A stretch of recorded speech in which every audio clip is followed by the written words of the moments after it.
بسم اللہ الرحمن الرحیم۔ بسم اللہ الرحمن الرحیم۔ معزز ناظرین کرام، آج کا ہمارا موضوع ہے سود کا تعارف و اقسام۔ تو آئیے چلتے ہیں بیان کی طرف۔ قرآن پاک کی متعدد آیات اور نبی کریم صلی اللہ علیہ وسلم کے کثیر ارشادات میں سود کے بارے میں جو لفظ الربا استعمال ہوا ہے، عرب لغت کے اعتبار سے اس کا معنی زیادتی یا اضافہ ہے، اور اصطلاحاً اہل عرب اس لفظ کو اس زائد رقم کے لیے استعمال کرتے تھے جو ایک قرض خواہ اپنے قرض دار سے ایک طے شدہ شرح کے مطابق اصل کے علاوہ وصول کرتا تھا، جو کہ شرعاً حرام ہے، اور ہماری زبان اردو میں اسی کو سود اور انگلش میں انٹرسٹ کہا جاتا ہے۔ علامہ حیتمی رحمہ اللہ نے اپنی کتاب الزواجر میں ربا یا سود کی 4 قسمیں یا شکلیں ذکر کی ہیں: ربا الفضل، ربا الید، ربا النسیہ، ربا القرض۔ جبکہ ربا القرض تو دراصل ربا الفضل ہی کی ایک جزوی شکل ہے، اور ربا الید کی حیثیت بھی داخلی قسم کی ہے۔ اس طرح جو معروف متعامل شکلیں ہمارے سامنے آتی ہیں وہ صرف 2 ہی ہیں: ربا الفضل اور ربا النسیہ۔ ربا الفضل کی صورت کیش میں یہ ہوتی ہے کہ مثلا ایک آدمی کسی کو 100 درہم دے کر ان کے بدلے میں اس سے 120 درہم لے۔ ایسے ہی سونے کی سونے کے ساتھ اور چاندی کی چاندی کے ساتھ بیع و شراء کرتے وقت، یا گندم کی گندم کے ساتھ اور جو کی جو کے ساتھ خرید و فروخت کے کرتے وقت، ایک جانب کا کم چیز دے کر دوسرے سے زیادہ چیز حاصل کرنا بھی سود کی قسم ربا الفضل میں داخل ہے۔ اسی طرح کسی 2 چیزوں کی خرید و فروخت کا سودا تو ایک ہی مجلس میں طے ہو، مگر ان میں سے کسی ایک چیز کی ادائیگی فوری طور پر کی جائے، مگر اس کے عوض میں آنے والی دوسری چیز ایک مدت کے بعد وصول کی جائے، تو یہ بھی سود کی قسم ربا الفضل ہی ہے، کیونکہ شرعی قاعدہ یہ ہے کہ ایک جنس کی 2 چیزوں کی خرید و فروخت اس طرح کی جائے کہ ہر 2 کا تناسب برابر ہو، کوئی کم یا زیادہ نہ ہو، اور دونوں چیزیں ہینڈ اوور کرانے کی شرط غائب ہے، لہٰذا یہ بھی سود ہوگا۔ کتب حدیث و فقہ میں کتاب البیوع کے تحت باب الربا میں نبی صلی اللہ علیہ وسلم کے ایسے کتنے ہی ارشادات مذکور ہیں جن سے اس ربا الفضل کی حرمت و مذمت ثابت ہوتی ہے۔ آپ صلی اللہ علیہ وسلم نے سونے، چاندی، گندم، جو، کھجور، نمک وغیرہ اشیاء استعمال کو ایک دوسرے کے عوض بیچتے یا بدلتے وقت کا اندازہ اختیار کرنے کا حکم فرمایا کہ برابر اور دست بدست خرید و فروخت کرو، اور بخاری و مسلم میں ارشاد نبوی صلی اللہ علیہ وسلم ہے: بعض اشیاء کو بعض پر مت بڑھاؤ، اور ساتھ ہی فرمایا اور موجود چیز کے بدلے میں غیر موجود کو نہ بیچو، اور مسلم شریف میں ہے کہ فرمایا: ہم جنس اشیاء کی خرید و فروخت کے وقت اگر کوئی زیادہ دے یا زیادہ لے تو یہ سود ہے۔ سود کی اس قسم ربا الفضل کی مزید وضاحت کے لیے ارشادات نبوی صلی اللہ علیہ وسلم میں سے 2 مثالیں اور سود کی دوسری قسم ربا النسیہ کا تعارف آگے آ رہا ہے۔ قدیم زمانے میں تمام سکے خالص سونے چاندی کے ہوتے تھے۔ اس وقت درہم کو درہم کے ساتھ اور دینار کو دینار کے ساتھ بدلنے کی ضرورت ایسے مواقع پر پیش آتی تھی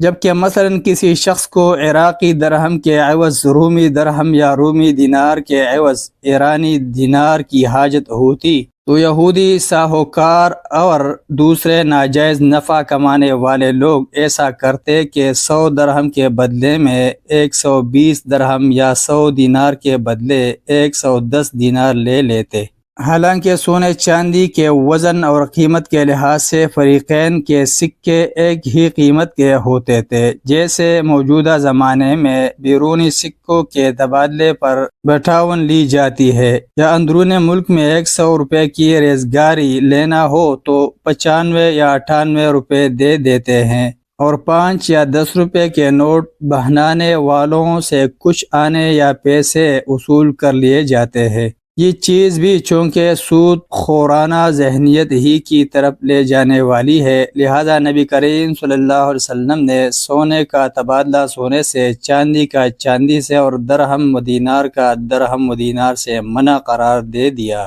اور ایسے ہی معدنی نمک و سمندری نمک اور عمدہ قسم کی گندم و جو اور گٹھیا قسم کی جو کا کمی بیشی کے ساتھ تبادلہ بھی ہے۔ البتہ جانوروں کے تبادلے میں تفاضل اس سے مستثنیٰ ہے، جیسے معمولی قسم کے گھوڑے، بھینس، گائے وغیرہ کا اچھی قسم کے ساتھ تبادلہ کرتے وقت کمی بیشی کرنا خود نبی صلی اللہ علیہ وسلم اور صحابہ کرام رضی اللہ عنہم سے ثابت ہے۔ اقسام سود۔ عام طور پر یہ سمجھا جاتا ہے کہ شاید سود صرف بینکنگ لائن میں ہی ہوتا ہے، حالانکہ یہ بیان کیا جا چکا ہے کہ کیش و نقد سودی کاروبار کے علاوہ سونے، چاندی اور گندم، جو وغیرہ اشیاء خوردنی میں بھی کچھ انداز خرید و فروخت ایسے ہیں جنہیں پیغمبر اسلام صلی اللہ علیہ وسلم نے سود قرار دیا ہے۔ مثلا ایک ہی جنس کی دو چیزوں کی باہمی خرید و فروخت یا تبادلہ کرنا اور ان میں ایک طرف سے کم اور دوسری طرف سے زیادہ کا لین دین ہو تو یہ بھی سود ہے، یہاں تک کہ اگر ایک ہی جنس کی دو چیزیں ہوں،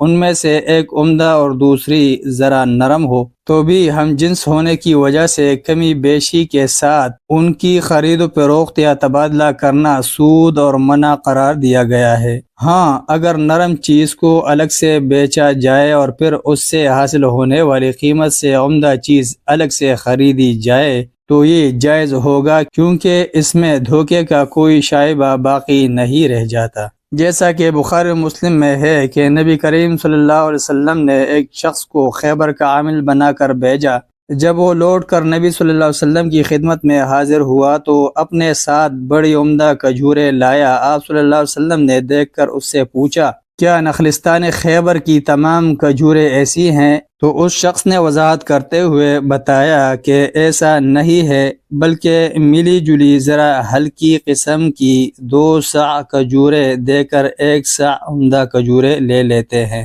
یا 3 صاع ہلکی کھجوریں دے کر 2 صاع عمدہ کھجوریں لے لیتے ہیں۔ تو آپ صلی اللہ علیہ وسلم نے فرمایا، ایسا مت کیا کرو، پہلے اپنی ساری چیز قیمت لے کر بیچ دیا کرو، پھر ان پیسوں سے دوسری چیز خریدا کرو۔ ایسے ہی آپ صلی اللہ علیہ وسلم نے تولی جانے والی اشیاء کے بارے میں بھی فرمایا، اور بخاری و مسلم کی ہی ایک روایت میں ہے کہ ایسے خرید و فروخت کے انداز کو آپ صلی اللہ علیہ وسلم نے عین سود قرار دیا۔ ایک دفعہ حضرت بلال رضی اللہ عنہ عمدہ قسم کی کھجوریں نبی صلی اللہ علیہ وسلم کے پاس لائے تو آپ صلی اللہ علیہ وسلم نے پوچھا کہ من این ھذا، یہ کہاں سے لائے ہو؟ تو انہوں نے عرض کیا، ہمارے پاس کچھ ردی قسم کی کھجوریں تھی تو میں نے ان سے 2 صاع کے بدلے میں ان کا 1 صاع لیا ہے۔ تو یہ بات سنتے ہی آپ صلی اللہ علیہ وسلم نے فرمایا، اوہ!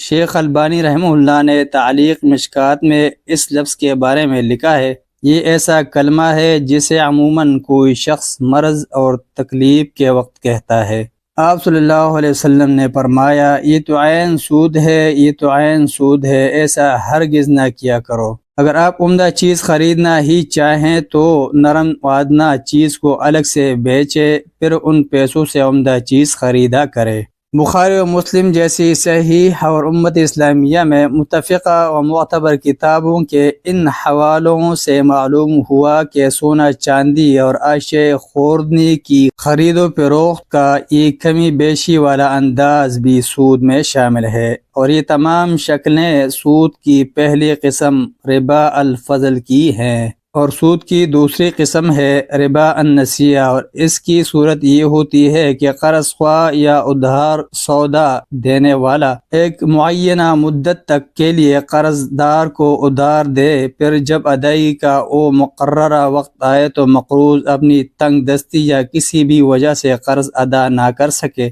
اب یہ دونوں شخص مل کر یہ طے کر لیں کہ اگر اتنی مدت کے بعد ادائیگی ہوئی تو اصل رقم پر اتنی زیادہ ادائیگی کرنا ہوگی۔ پھر جتنی جتنی مدت زیادہ ہوگی اضافے کی یہ شرح بھی اتنی ہی بڑھتی جائے گی۔ یہی وہ سود ہے جو زمانے جاہلیت اور نزول قرآن کے وقت مروج تھا، جس سے اللہ تعالیٰ نے سختی کے ساتھ منع فرمایا، اور آج کی بینکنگ لائن اسی کی ایک ترقی یافتہ شکل ہے۔ جبکہ قرآن و سنت میں وارد شدہ سود کی مذمت و وعید سود کی دونوں قسموں ربا الفضل اور ربا النسیہ کو شامل ہے۔ سود کی ان دونوں قسموں میں سے ہر ایک کا ارتکاب کرنے والا فاسق و گنہگار اور مردود شہادت ہے۔ البتہ ربا النسیہ جو آج کل مروج ہے، یہ جرم و گناہ میں زیادہ درجے پر ہے، کیونکہ ایک حدیث میں ارشاد نبوی صلی اللہ علیہ وسلم ہے جس کا جمہور علماء نے یہ معنی بیان کیا ہے: ربا النسیہ سے بڑھ کر باعث گناہ کوئی سود نہیں۔